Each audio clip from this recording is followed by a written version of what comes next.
Iron is produced by heating 2 kilograms of iron with 1 kilogram of carbon monoxide. Show that carbon monoxide is the limiting reactant. 4-mark question. Okay, so we've got a calculating quantities questions here. Calculating quantities questions always have 3 stages. First stage is going to be moles. Second stage is going to be stoichiometry. Stoichiometry is the big numbers in the equation, so we're looking at the reacting ratio there.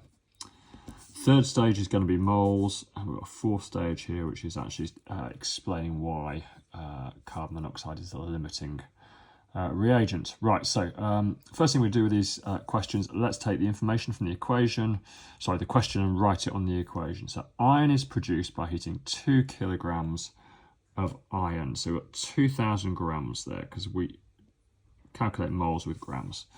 2,000 grams. Show that the carbon monoxide is the limiting reactant. So we actually need to do a calculation on what the carbon monoxide is. So I'm going to put a question mark there. But we do have 1 kilogram. So what we're saying here is 1 kilogram isn't enough. So that's what we need to show. Okay. We've got the mass on top of the iron oxide. So in stage 1, we need to calculate moles. And we've got a mass, so we need our mass equation for moles, which is moles equals mass divided by formula mass. So we need to calculate the formula mass of whatever we've written the mass on top of. Now, there's a couple of ways of doing this calculation. I should have said that really before. I'm going to do it this way, but if you've done it a different way, that's fine, okay? This is how I'm going to do it. So the mass of the iron oxide is 2,000. So we need the formula mass. Now, my abbreviation for formula mass is MR. That's what that means there. So our formula is Fe2O3. So that's Fe plus 3 oxygens. Oxygen plus oxygen plus oxygen. I've got my atomic masses. They will be in the question by the time you see it. Okay, but if they're not in the question, you can always find them in the periodic table. Iron's 56. As a formula mass, iron is here, the mass number is 56, and oxygen is 16, so that's up there. But they'll be in the question by the time you see this. So that'll be 56 plus 56 plus 16 plus 16 plus 16. As I say, I'll write them in the question, they'll be here by the time you see the question.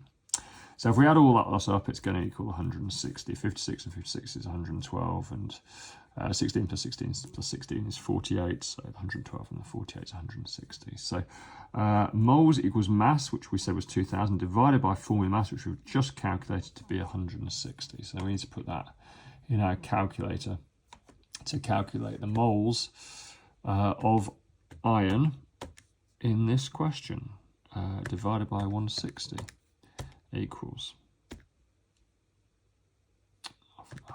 made a mess. That's hit the wrong digit. So let's do that again. Equals, that's better. 12.5 moles. Equals 12.5 moles. Oh, it's there, isn't it? 12.5 moles. Okay, good. Right, stoichiometry now. So let's write out the part of the equation that we've written on previously. We can cross out this part over here. We don't need that. So we've got Fe2O3 reacts with 3CO. Okay, now there's no big number before the Fe2O3, so we can put a big number 1 there. If there's no number, there's always a 1. Now a question mark is here. This is what we're trying to find out about. So let's put an arrow going from a 1 towards our 3. There we go. Now the question is, how do we get from 1 to 3 mathematically? Are you using either divide or multiply? Okay, so we turn 1 into 3 by trebling it, by multiplying by 3. Right, let's draw that arrow again at the bottom here. Okay, let's write times 3 on it, because that's what we did a moment ago. Now, we don't start with 1 mole. We calculated here we start with 12.5 moles. So 12.5 times 3 equals 25, 37.5, I think, isn't it? Times 3 equals 37.5 moles. So we've now found out in our second stage here, our stoichiometry stage, that we have 37.5 moles of carbon monoxide. Right, third stage of this equation, this calculation I should say, is to calculate moles again, to use the moles equation again.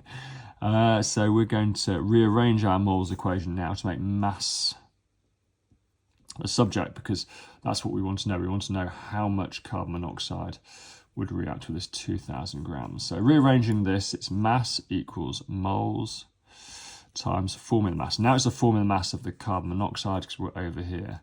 So carbon monoxide is 1 carbon and 1 oxygen, and carbon has got a mass number of 12.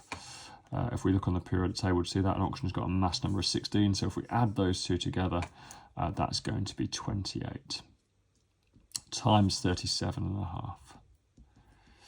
Okay, this will tell us the mass of carbon monoxide that would react with 2 kilograms or 2,000 grams of iron oxide. So 37.5 times 28 equals, and our answer there is 1,050 grams. 1,050 grams of CO is needed. That's what we need, okay? But we only have one. So there is only, and this is our 4th mark here, 1,000 grams available. So not enough. And that'll be our 4th mark. So we do need to explain, that the carbon monoxide is the limiting reactant. We've calculated we need 1,050, but there's only 1,000 in the question, so there's not enough, and that'll be our 4th mark. All these questions and more on ayleshamhighchemistry.com.